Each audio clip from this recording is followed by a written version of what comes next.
Hey everybody, again it's AJ with Hippie Fertilizing, and today we're out here in League City. We're doing something a little bit different today. I'm not going to be fertilizing a lawn, although we have already started on this lawn. We did a top dressing, we did the fertilizing. I'll be posting pictures on Facebook soon of at least the most recent before and afters. And you have to consider this job was started either in late January or very early February, and there's already a drastic improvement. It's greening up, it's starting to grow, it's growing, and even though there's lots of weeds, otherwise known as biodiversity, there wasn't even that in some areas of this lawn. So in my experience, even that's a great improvement, because I'd rather have weeds than dirt. But what we are out here doing today, as I admire some of this beautiful clover,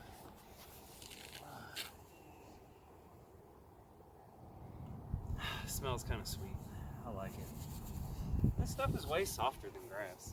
But anyway, let me take you over here. See this tree? Right? This little baby tree needs a little bit of love, needs a little bit of hippie juice. But what I'm doing right now is taking off the old mulch, and we are going to replace it with compost. So next time on one of these jobs, I'm going to come more prepared, bring some loppers and some little clippers, and what's called an action hoe or a scuffle hoe. I really like those. I'll be showing you one of those in a video here soon. But always got my trusty rake, good for spreading soil, spreading compost, and good for raking this crap off. So there's a few reasons why I really don't like it.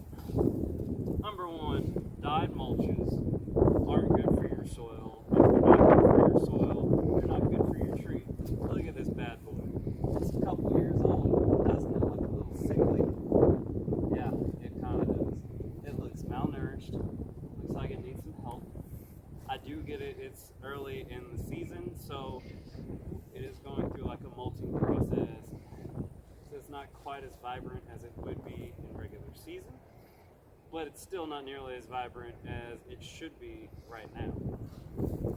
So there's some of this junk off.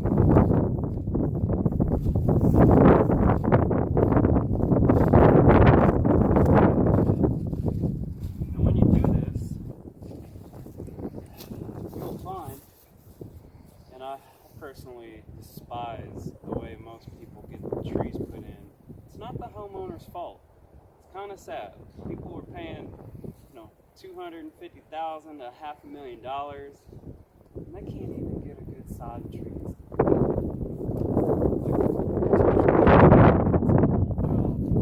forced to be done cheaper because they want quick, cheap labor. It's okay. We're here to fix it. Get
some dirt and stuff in there. You don't want to put too good of stuff in the hole, because yes, that will create a whole nother problem of having a root bound plant or tree.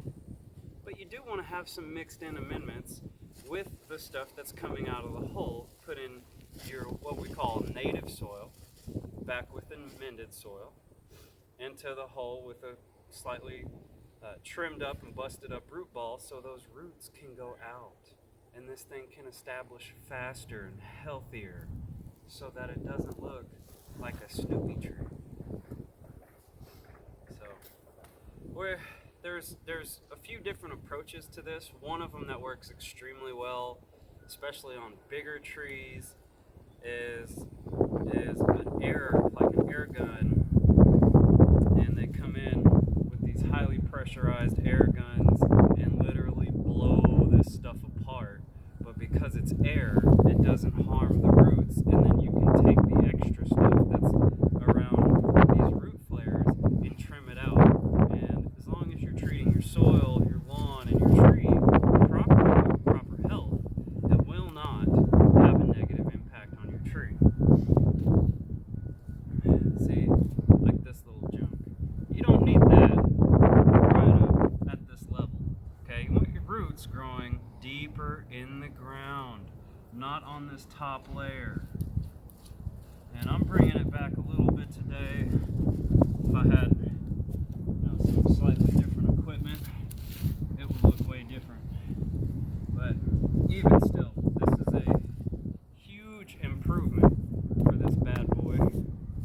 And we're going to pause for now. I'm going to work on this a little bit, and we're going to follow up here on another portion of this video. So I'll be back at you soon. Thank you. So we've done a little bit of work on this job. Removed a lot of the old mulch. Tried to at least break up around these root balls a little bit. We could definitely have some better tools and stuff to do this, but sometimes you work with what you got. Sometimes, like me, you screw up on logistics. Because I was a little bit better prepared, I would have had my trailer situated to where we could get our debris out of the way as we're doing this process. But as you can see, done around the trees.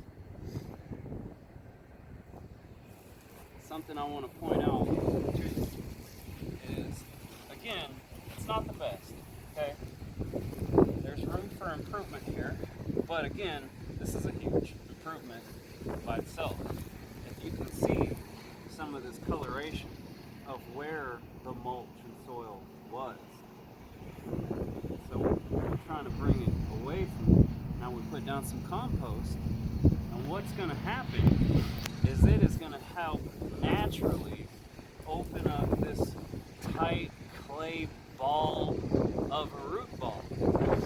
And we will start to see drastic improvements in the tree's health. Another thing that I want to point out, cleaned off all this junk, most of it, on the flower bed. My girl Madison is hating me right now. She don't like this stuff. But I don't like it either. But I also like stuff to be really healthy and to be done right. Very good. What I want to show you is the other common mistake, and if you haven't heard me say it yet, treat plants like a tree, okay? All plants. Treat them like a tree. Your flowers can be done a little different. It also may depend on what soil mixes you're using, on what you can get away with, but I personally despise when, number one, if it's not planted too high, it's planted too low. I almost want to rip this out and reset it, but I'm not going to. I was not paid to do that on this job today, and I know if I went crazy and did it, my girl would really want to beat me with a shovel. But we want to take all this junk, as much as we can, and I don't know if y'all can tell how deep that is in there. It causes other issues, roots, when they grow, and people wonder why Why is my plant dying? Well, your roots are binding up around the tree and causing a lot of problems. Plus, it's driving me insane. I'm gonna leave that alone. But keep the mulch away from the base of the tree or the plant. Again, treat it like a tree. And in doing so, this is also why it's important to amend your flower beds really good before you just start dropping stuff in there. Again, I'm in the southern part of Houston in Texas. We got clay. And I'll say it again, we got clay. So that means we really need good mixed up soil because all this feeder root stuff is growing up on top. And with this nasty dyed mulch, you are really encouraging pathogens and pests and fungus issues. I don't get too excited. You know I like a lot of good fungus, but some of it ain't good. I don't know if y'all can see this in the video. Excuse me. So we have all this like black sooty mold and scale on here. And I guarantee you, with proper site preparation, soil, and doing things in a manner that supports soil biology and plant health, then this is preventable, big time. So keep your mulch away. A lot of times you see a bunch of landscapers just cover up everything with mulch. Drives me off of my rocker. So I hope this helps on your next landscaping and tree endeavor. We're going to wrap this up.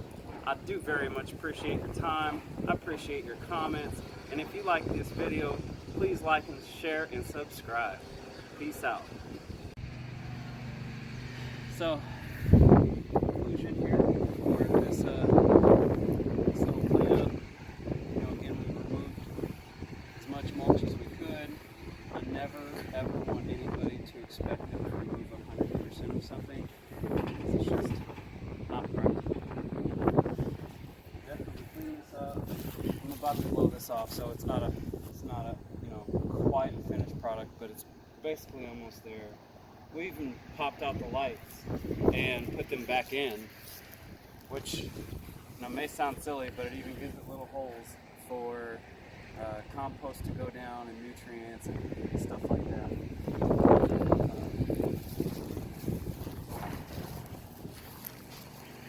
And the beautiful part is, so we did use compost, but you would never really know the difference that it's not native mulch or just brown, regular, natural mulch.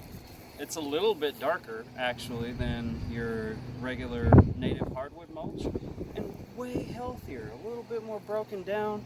Of course, you can't get this through the video, not yet, probably the future's going to change, but there's a sweet aromatic aroma to good compost. Something that you can't beat, because something I hear all the time is like, oh, so you spread cow shit? No, I don't. I don't promote biosolids or animal byproducts, although I'm not 100% against them. I just don't use them because I know I got a sensitive nose and I don't want my customers being offended, right, by the smells that we put on their lawn. I want it to be inviting. I want it to be sweet. I want you to come home and think, wow, this is not what I thought it was. I thought it was going to smell like some cow crap, and it smells almost kind of like molasses. Not quite, but to me there's a similarity. Anyway, and what do you think the difference is? I would like to know between how this looks. Again, I know I need to blow that off, but compared to black mulch and red mulch, what are your thoughts on that? I'd really like to know. So, you know, don't make mulch volcanoes around your trees. Don't make them around your plants. Give everything a little well. Use natural mulches or compost. Native composts are better for these situations. There are, you know, And wherever you're at, you're going to possibly run into different compost blends. And whether you're doing a vegetable garden, a lawn, trees, there might be some slight differences on what you want to use. So when it comes to like the lawn and landscape, you just want to get the basic stuff. There's all kinds of names out there for things, and trust me, I know I've been through the ringer on them. From Compost DES, leaf mold compost, compost combo, this kind of compost, manure compost, horse compost, H-comp, blah, blah, blah, blah, blah, blah, blah. If there's a basic one, get the basic stuff, because it's going to have very similar benefits, and it's going to save you a lot of money. Because that's a other deterrent from getting compost versus mulches, is that, wow, this stuff is expensive. Generally, places that sell bulk material have a cheaper option. But just like any of us, come on, who wants to sell the cheaper stuff? Nobody. But ask for it, because that's what I use all the time. And guess what? I've used the expensive stuff, and I use the fancy name stuff, and generally, the results ain't enough to pay twice the price, okay? But they are enough in using compost versus dyed mulches to make the switch.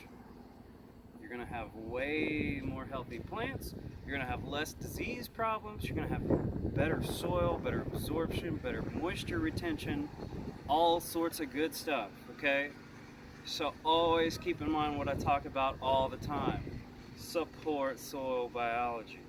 If it doesn't do that, don't use it. Dyed mulches do not support soil biology. Red mulch, it may look kind of pretty. I don't think so. It don't support soil biology. Black mulch don't support soil biology. So go with the stuff that's natural.